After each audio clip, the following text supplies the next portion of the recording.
رائے دہندگوں سے اپیل کرتا ہوں کہ وہ مجلس اتحاد المسلمین کے حق میں اپنے ووٹوں کا استعمال کریں، کیونکہ مجلس ہی وہ پارٹی ہے جو کرناٹک کے مسلمانوں کو، دلتوں کو اور ویکر سیکشنز کو انصاف دلا سکتی ہے۔ بیرسٹر اسد الدین اویسی اور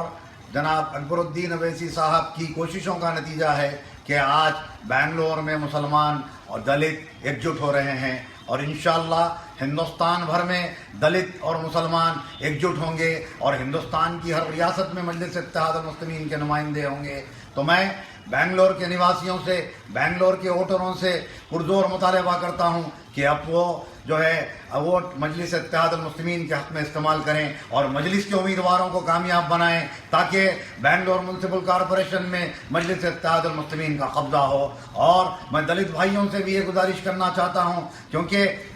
بیرسٹر اسد الدین اویسی صاحب بھی وہ قائد ہیں جنہوں نے پارلیمنٹ میں مہاراشٹرا کے ان دلت بھائیوں کے لیے جن کا قتل کیا گیا اور جن کی لاشوں کو جنگل میں پھینک دیا گیا، ان لوگوں کے لیے پارلیمنٹ میں صرف بیرسٹر اسد الدین اویسی صاحب نے یہ آواز اٹھائی۔ اور آپ سے یہ پھر ایک مرتبہ پرزور اپیل کرتا ہوں کہ آپ مجلس اتحاد المسلمین کے حق میں اب ووٹوں کا استعمال کریں اور مجلس کو کامیاب بنائیں۔